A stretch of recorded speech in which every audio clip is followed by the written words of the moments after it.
Beliau sebagai penyanyi dangdut, raja dangdut, menyatakan hakul yakin Pak Alawi nasabnya terputus.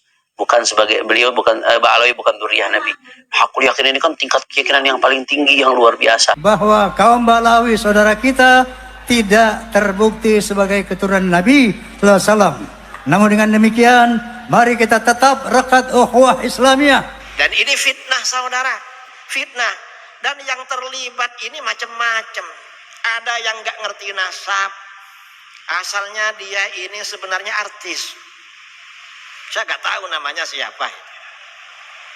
Katanya raja dangdut. Al-ghina yumbitun nifaq fil qalbi. Nyanyi itu kalau keseringan menumbuhkan kemunafikan dalam hati. Atau Ustadz Idrus Ramli mengatakan Rhoma Irama nggak bisa jadi rujukan karena dia cuma seorang pemusik, seorang musisi, seorang pedangdut. Terkait dengan diskusi tentang nasab. Kalau Kiai Idrus Ramli itu mau adil, ya, yang biasa-biasa suka cetin mesum jangan juga dijadiin imam besar, kan begitu? Betul nggak kira-kira? Betul. Nah, iya, soal benar apa tidak yang jelas isunya merebak dan tidak diselesaikan secara jantan, malah lari ke Arab, kan gitu kan? Nah itu jangan jadi imam besar. Seorang itu kan punya hobi atau punya suatu pekerjaan. Yang penting orang itu punya ilmu. Rhoma Irama itu orang pesantren. Soal dia pemain musik, pedangdut itu khilafiyah. Betul. Ada ulama yang membolehkan, ya.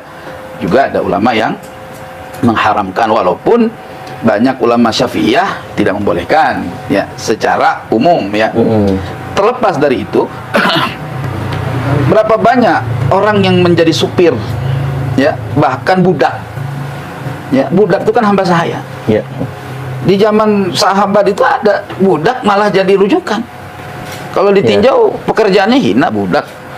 Ya, sebetulnya pekerjaan itu nggak menjadi patokan dalam menjadi rekan rujukan, tuan-tuan yang rahmati oleh Allah. Yang jadi patokan itu menguasai kemampuan ilmu. Ya. Kalau Bung Rhoma Irama, ya, yang di masa tuanya dia ingin istiqomah untuk menjadi seorang guru, dan beliau pernah nyantri, pernah nuntut ilmu, dan saya pernah melihat dia berceramah dengan nada dan dakwanya, ya, di masa tua dia saya tahu orang yang namanya nyantri kan tahu kitab kan, ya kan? Ilo kalau bisa baca kitab kuning, ya enggak? Ketika dia meneliti, mempelajari tesis Kiai Imad, sebagaimana saya dulu, ya, yang ingin merungkat Kiai Imad tapi orang jadi malah jadi pembela sampai sekarang gitu. Oh, ceritanya mau ngerungkat tadinya. Wah, mau ngerungkat. Kalau saya mah orangnya paling ya, mohon maaf. Saya itu jiwa saya itu bukan ngagul ini. Apa adanya saya, Pak. Saya dalam persoalan nasab ini nggak ada sedikit pun ngambil untung dari sudut dunia.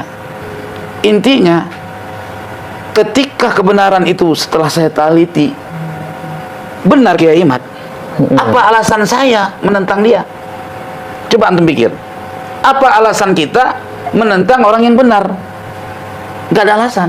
Nah, maka oleh sebab itu, saya dulu pernah sampaikan ketika pertama kali itu ketika di Gus Fuad Pleret, saya sampai menyatakan siapa saja orang yang meneliti nasab Bani Ba'alawi dengan penuh kejujuran, ya, penuh jujur, yang hak-hak, yang batil-batil, pasti ketemu nasab Ba'alawi palsu. Gak ada datanya, nggak ada. Ntar saya jelasin. Ya. Nah, Bung Rhoma ketika dia mempelajarinya, lalu dia melihat kok benar ini orang gitu loh. Kenapa harus dia menentang Kiai Imad? Ya nggak mungkin. Offside itu namanya. Ya. Nah, kenapa di framing bahwa Bung Rhoma nggak bisa jadi rujukan? Kalau dia sebenarnya kan nggak pernah fatwa dia, dia hanya mengundang orang punya ilmu, ya, dalam kajian tesis. Siapa tahu Kiai Imad diundang, terus siapa lagi? Rumel Abbas diundang. Rumel Abbas kan Rubah Alawi kalau bahasanya, ya. Dia sehat.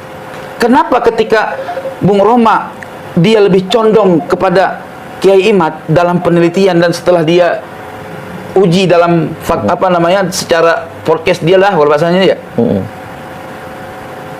Pada kebakaran jenggot, saya bingung gitu. Sampai mengatakan nggak jadi rujukan. Terus saya tanya, Idrus Ramli sebagai apa? Kiai apa dia? Emang ahli nasab dia? Memang dalam menetapkan nasab, ya, ahlun nasabah. Kiai Imad, saya itu bukan ahlu nasab, dan Kiai Imad juga nggak pernah bilang dia ahli nasab kan? Betul, betul. Tapi dia mubahis fil ansab, orang yang membahas tentang persoalan nasab. Dia kaji nasabah Alawi palsu, dia sampaikan.